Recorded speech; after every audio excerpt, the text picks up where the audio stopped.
सलोनी बहुत ही सीधी और भगवान को मानने वाली थी, लेकिन उसकी सौतेली माँ उसकी सीधेपन का फायदा उठाती थी और उस पर बड़े अत्याचार करती थी। जरा सी चूक हो जाने पर उसकी खूब पिटाई करती। अरे सुनते हो, कोई लूला लंगड़ा देख इसकी शादी तय करो और इसे इस घर से बाहर का रास्ता दिखाओ। सलोनी के पिता जानते थे कि मीना एक चांडाल औरत है, इसलिए वो एक अच्छा घर देख सलोनी की शादी कर देते हैं। लेकिन वहां भी सलोनी से जलने वालों की कमी नहीं थी। सलोनी की ननद निकिता उसे बिल्कुल पसंद नहीं करती थी। सलोनी, बात तो सुनो जरा। जी कहिए। आज शाम को मेरे बॉस खाने पर आ रहे हैं। ध्यान रहे उनकी खातिरदारी में किसी प्रकार की कोई कमी नहीं होनी चाहिए। जी आपने कह दिया, बिल्कुल वैसा ही होगा। शाम को सलोनी जैसे ही गैस पर खाना चढ़ाकर वहां से जाती है अभी इसके खाने का स्वाद बढ़ाती हूँ। निकिता गैस की आंच तेज कर देती है। थोड़ी देर में देखते ही देखते सारा खाना जल जाता है और पूरे रसोई घर में चारों तरफ धुआं फैल जाता है। अब आएगा मजा। माँ जल्दी आओ, यहाँ देखो सलोनी ने किचन में आग लगा दी। अरे तेरा सत्यानाश हो, कल मुही तूने ये क्या कर दिया? सलोनी की सास उसे बहुत डांट फटकार लगाती है। तभी मोहन अपने बॉस के साथ घर में प्रवेश करता है। अरे भाई मोहन, ये क्या तुम्हारे घर का क्या हाल हो रखा है? लगता है खाना जल गया है। चलो खाने का प्रोग्राम कैंसिल करो, मैं अपने घर जाके खा लूंगा।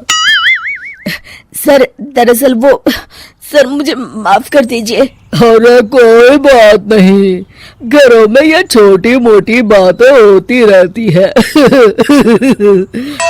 मैं समझ सकता हूँ, फिक्र मत करो, मैं नाराज नहीं हूँ और इस बात का तुम्हारे प्रमोशन पर भी कोई असर नहीं पड़ेगा। चले अब चलता हूँ मैं। बॉस के जाते ही मोहन सलोनी पर भड़क उठता है और उसे खूब खरी खोटी सुनाता है। भगवान, मेरी माँ तो कहती थी कि अच्छे लोगों के साथ हमेशा अच्छा होता है, फिर मेरे साथ ही बुरा क्यों होता है? आखिर मेरी गलती क्या है?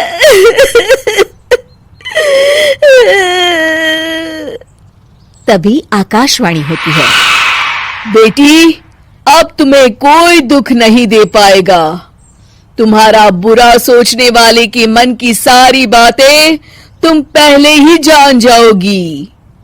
अगले दिन सलोनी निकिता को चाय देने उसके कमरे में जाती है। तब निकिता के मन में कुछ बातें चल रही थी। कल तो मैंने सिर्फ खाना जलाया था, अब तू देखती जा सलोनी, तेरा इस घर में जीना हराम कर दूंगी। अच्छा, तो ये बात है, अब इसे सबक सिखाना ही पड़ेगा। कुछ दिनों के बाद, सलोनी, मेरे कपड़े जल्दी से प्रेस कर दो, ऑफिस के लिए देर हो रही है। सलोनी मोहन के कपड़ों के पास प्रेस गर्म होने के लिए रख देती है और अपने कमरे में चली जाती है। तभी हॉल में निकिता आती है। सलोनी चुपके से उसे देख रही होती है। आज अगर मैंने ये कपड़े जला दिए तब तो पक्का मेरा भाई इस सलोनी की बच्ची को धक्के मार के घर से बाहर निकाल देगा। अरे तू क्या मुझे निकलवाएगी? महादेव है मेरे साथ। ठहर जा निकिता, आज तो तेरी खैर नहीं। सलोनी अपने पति मोहन को बुला लाती है और निकिता की सारी करतूत दिखाने लगती है। निकिता गर्म प्रेस मोहन के कपड़ों पर रखकर अपने कमरे में चली जाती है। मेरी बहन इतनी बड़ी चालबाज निकलेगी, मैंने तो सोचा ही नहीं था। मुझे माफ कर दो सलोनी, मैं तुम्हें गलत समझ रहा था। मोहन निकिता को बुलाकर उसे खूब डांट फटकार लगाता है। उस दिन के बाद से सलोनी की जिंदगी पूरी तरह बदल जाती है। सलोनी हर किसी के मन की बात सुन लेती थी। दूसरी तरफ निकिता का कोई भी दांव सलोनी पर नहीं चलता था और आखिरकार वो भी सलोनी के आगे घुटने टेक देती है। फिर एक दिन सलोनी की सास की सहेली ममता अपनी बहू कविता के साथ वहां आती है।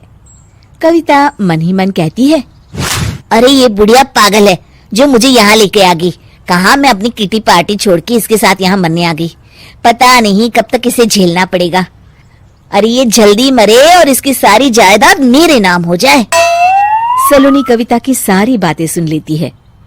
अरे कविता, तुम अपनी सास की जायदाद के लिए उन्हें झेल रही हो और उनके मरने का इंतजार कर रही हो। ये तो गलत बात है। सलोनी की बात सुनकर कविता बिना देर किए कहती है, अरे ये तुमने कैसे सुन लिया? ये सारी बातें तो मैं अपने मन से बोल रही थी। तुमने कैसे सुन लिया?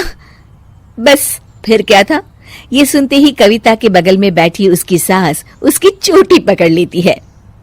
क्यों रे कलमुही, तू मेरे बारे में ये सब सोचती है? मम्मी जी, मुझे माफ कर दीजिए। बड़ी आई मेरी जायदाद लेने वाली, मैं आज ही अपने वकील को बुलाकर सब कुछ छोटी बहू के नाम कर देती हूँ। चल घर चल, आज तेरी अच्छी खबर लेते हूँ। इस तरह सलोनी लोगों के मन की बातें सुन लेती थी, लेकिन धीरे धीरे सलोनी को एहसास होता है कि उसके आसपास के सारे लोग एक दिखावे की जिंदगी जीते हैं और सब एक दूसरे के बारे में बुरा ही सोचते हैं।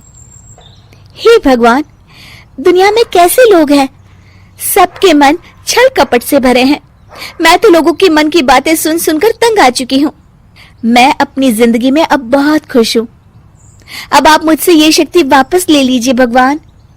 इस तरह भगवान सलोनी को दी हुई शक्ति वापस ले लेते हैं और सलोनी एक आम जिंदगी जीने